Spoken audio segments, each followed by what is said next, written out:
3 days after giving birth. I carried my sons back into our Chicago apartment with my spine burning, my hospital bracelet still on, and my shirt damp with milk. Connor followed with the diaper bag, then stopped behind me suddenly enough that I turned before I understood what had hollowed out the room. The television was gone. The shelves were bare, and Derek's wall of photos looked scrubbed clean. I stood there with one carrier digging into my wrist and the other pressed against my knee, trying to force the scene into some explanation that would hurt less. Maybe he had moved things into storage. Maybe exhaustion was making everything look stranger. But the silence inside that apartment had answered me. Connor set the bags down, and when I looked toward our bedroom, I saw open drawers, empty hangers, and Derek's side of the closet stripped bare. Then I saw the paper on the kitchen counter, placed dead center, like he wanted the first thing I touched to be proof he had chosen this. My hands shook badly. I nearly dropped it before I reached the end. "Brooke, I'm done. Don't try to find me. My attorney will contact you." There was no apology. No mention of our sons. No line about where he had been in labor. Only sentences. The note slipped from my hand, and when it hit the floor, a receipt clipped behind it slid loose and landed by my shoe. I bent down, saw a storage unit upgrade and a new lock purchased the day before I was discharged, and felt the last excuse inside me break. Derek had not panicked or snapped. He had planned his exit while I was in a hospital bed, and I was carrying his sons into wreckage behind. I met Derek while teaching adult writing classes on Chicago's North Side. Still grieving my family and still living like loss had narrowed every choice I had. He needed business English for vendor calls and client meetings, and his attention felt warm enough that I mistook being noticed for finally being safe. He stayed after lessons, asked about my week, and made kindness feel so steady that I never noticed when gratitude started turning into dependence. After we got married, nothing changed fast enough to alarm me, which was probably why each new rule sounded manageable until it had already closed around me. Derek would take my phone with a lazy smile and ask why I still needed people from work, then scroll my messages until I felt guilty.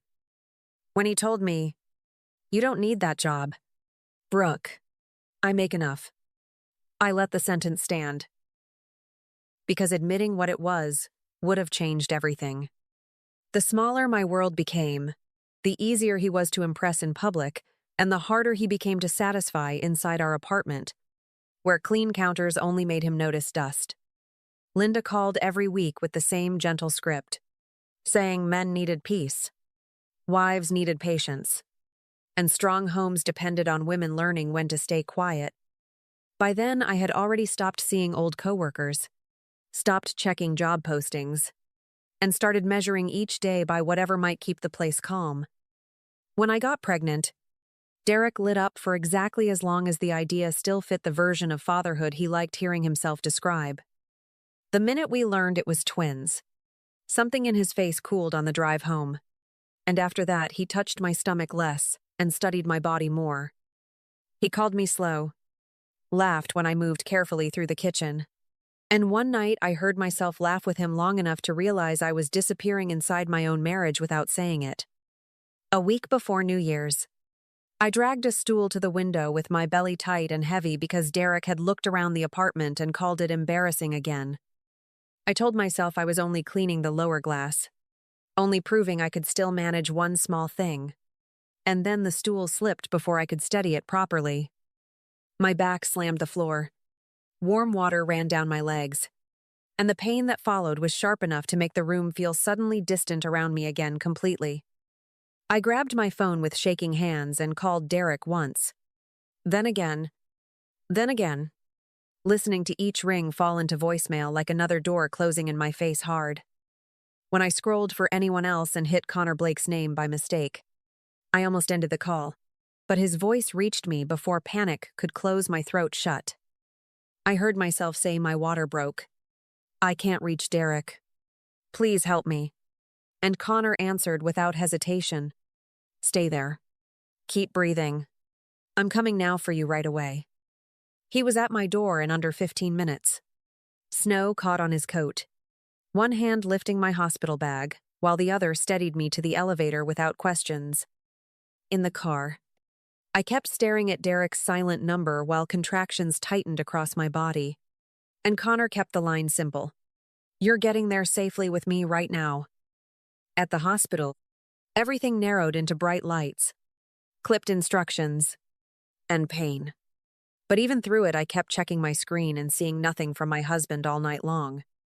My sons arrived early and small, carried away for monitoring before I could even hold on to the moment. And Connor waited outside like someone refusing to disappear on me then. When a nurse finally let him step in, he looked at me, not the machines, and said, "You and the babies are safe now. That is all that matters tonight."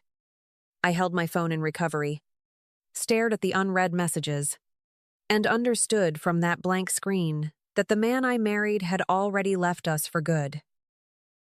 When Connor carried the car seats into the apartment 3 days later, I was still moving like my body belonged to pain before it belonged to me again. I kept telling myself Derek had to be at work, or stuck somewhere, or too ashamed to answer, because every softer lie still hurt less than the obvious one. Then I stepped fully inside and saw the room the way Connor had already seen it. Half emptied, stripped of his things, and arranged with the cold neatness of departure. It was not just clothes and shoes missing from the closet, which would have been cruel enough with 2 newborns breathing softly beside me in their carriers. Derek had taken the external hard drive from the desk, the spare laptop, the tax folder, the framed wedding photo, and even the cheap watch I bought him last Christmas. That was what made the air change. Because panic leaves a mess behind. But this looked measured, selective, and calm in a way that made me sick. Connor did not offer me comfort shaped like a lie. Did not say maybe there was an explanation. Because the open drawers and bare shelves had already answered that for both of us. He took out his phone and started photographing the bedroom, the living room, the desk, the empty closet, and the floor where scrape marks showed something heavy had been dragged out. I stood at the kitchen counter, trying not to shake, while one twin stirred and the other slept. And I understood from the order of that silence that Derek had been preparing to disappear before I ever came home. That night, the building manager emailed back after Connor asked for hallway footage. And the file showed Derek outside our apartment the day before my discharge. Linda was with him, and behind her came a blonde woman carrying a cream laptop bag, pausing long enough for Derek to unlock the door and wave them inside. I did not need a clear face to know what I was looking at, because the footage gave me the one thing grief had been resisting, proof that my husband had not run from chaos, but left me in it with help. A week after I came home, Derek called just past midnight while I rocked one twin and watched the other sleeping in the bassinet beside me, alone quietly. I stared at his name until the screen dimmed, then answered with my chest already braced for either an apology or a fresh cut before dawn again. What came through instead was liquor, bitterness, and the kind of swagger men borrow when they think distance has turned cruelty into safety for them overnight somehow. He laughed before I could say more than his name, then slurred. "So that's your move now, Brooke." Crawling to Connor Blake and playing helpless all night instead already. I tightened my grip and said, "You left me in labor, Derek, then cleaned out the apartment before your sons ever came home to me at all." He laughed harder, and the sound told me he had not called to explain anything, only to hear whether I was still breaking under him tonight still. Then he started talking too much, which was how Derek always ruined himself, mistaking volume for control and spite for something like intelligence under pressure again there. He bragged that real money was coming, that a buyer was already lined up, and that Kelsey actually understood what ambition looked like to him now better. When he snapped, at least Kelsey didn't trap me with 2 cribs and a dead apartment. The hallway footage and empty shelves locked together inside me, then completely. I put the call on record and stayed quiet, because silence had finally become more useful to me than pleading ever had in that marriage before now. He kept going, bragging about files Connor's company would miss too late, and warning that I had 1 month to leave the apartment for good alone. By the time the line died, I had his threats, Kelsey's name, the buyer, and his own voice tying the affair to the plan itself already. Connor answered on the first ring, and I played the recording without softening a single word or trying to make Derek sound less monstrous than he was. He did not pretend Derek might be bluffing. He only told me to send the file immediately. And by morning, security was tracing everything. Abigail Ross arrived the next afternoon with a legal pad, a hard case, and the kind of focus that made my kitchen table feel like a command center. She spread out Derek's note, the storage receipt, the hallway footage stills, the call recording transcript, and my discharge papers, then told me, "Now we prove it first." Nothing on that table was abstract anymore because every piece answered something specific. He planned the exit. He emptied the apartment. And he threatened me afterward on record. Abigail filed first, moving before Derek could shape the story. And she built the petition around abandonment, temporary support, temporary parenting limits, and immediate preservation of evidence orders. She told me not to leave the apartment, because his midnight threat only mattered if I panicked. And panic was the one reaction he had planned for me. The footage of Linda entering with Kelsey mattered there too, because it showed coordination. And coordination turned his disappearance from marital cruelty into a documentable pattern of conduct. Then she moved to money, pulling account statements, card activity, and the dates around my discharge until the timeline narrowed so tightly Derek had nowhere decent left financially. Every withdrawal, every transfer, every missing device from the desk sat beside that receipt for the storage unit, and together they looked less like stress than staging evidence. I watched Abigail stack the pages into sections, and for the first time since labor, the chaos in my head started obeying the order on paper there. Finally, Connor's company moved at the same time, matching Derek's recording against access logs, export history, and badge scans until his bragging lined up with machine records exactly there. Kelsey's private vendor email showed up beside the timing of those downloads, which made Derek's drunken line about a buyer sound less reckless than operational that whole night. When Connor called back, his voice stayed level and short, telling me security had enough to act, and that Derek would not get ahead of this time. By evening, my kitchen table held 6 clean piles, and each one closed a different door Derek thought he had left open for himself to use later again. The note killed his innocence. The footage killed his denial. The recording killed his excuses. And Abigail looked at me and said, "He doesn't own this story anymore." I looked at the evidence, then at my sons sleeping in their bassinets, and understood I was not begging for answers now, only building the case against him. Rebuilding my life did not begin with forgiveness or romance. It began with invoices, feeding schedules, and the binder Abigail taught me to keep daily. I logged every diaper, every formula run, every ignored message from Derek, because seeing the dates line up on paper kept me from doubting myself again. The more the pages filled, the less my body felt like a place where panic lived, and the more it felt like mine again fully. I reopened my writing coaching work in quiet evening blocks between bottles and naps, using the old laptop Derek had ignored because it carried no resale value. Connor never handed me money or pity. She emailed 3 referrals, then another 2, and let the work restore the part of me Derek had shrunk. When I booked my first full week, I stood at the kitchen counter crying over a calendar, because those names meant rent, groceries, and choice. Abigail told me healing would feel ordinary before it felt beautiful. And she was right, because stability first arrived looking like routines I could trust. The boys ate, slept, and cried on their own relentless schedule. And that meeting real needs left less room for old fear inside. One night, after helping me tighten a loose table leg, Connor looked at my lesson planner and murmured, "You built this back yourself." Brooke. And for once I believed him. I did not answer him right away. But the lesson planner, the binder, and the sleeping twins beside us gave his words somewhere real to land. Healing was not forgetting Derek or pretending none of it marked me. It was waking up and realizing his damage no longer ran the room.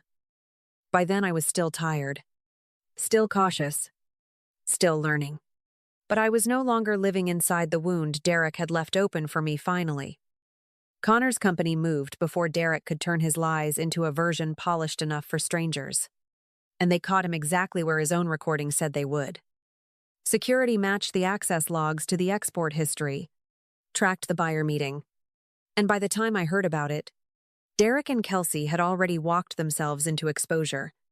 Nothing about that ending felt theatrical to me, because the same arrogance that made him call drunk had carried him straight into the proof.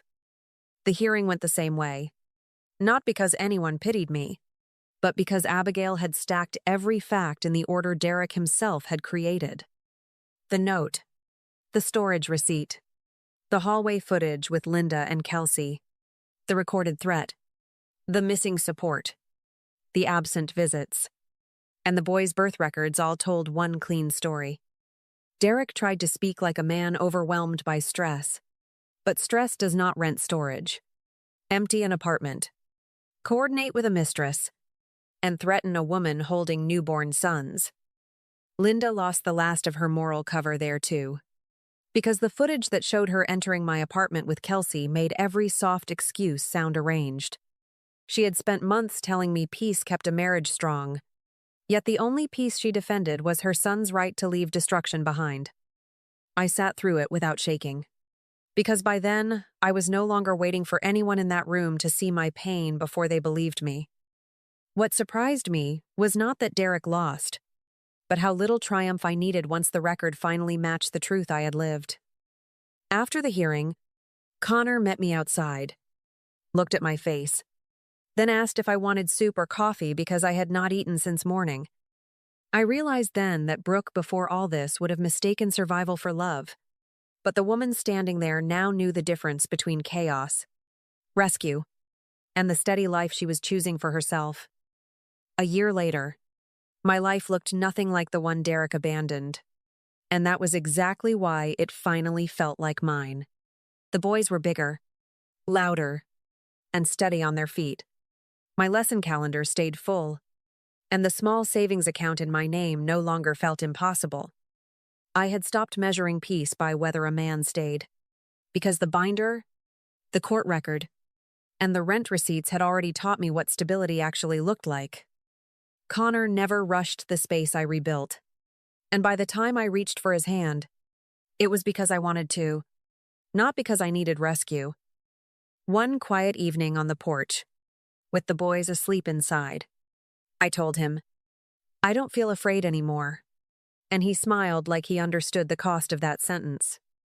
What began with a wrong call ended with a life I chose on purpose, and the deepest part of that ending was not love arriving, but me refusing ever again to ask permission to exist. Thank you for staying with me through this story and holding space for every hard truth it carried. If any part of it felt close to your own life, stay with this channel and this community. I hope you choose peace, protect your heart, and believe better love is still possible.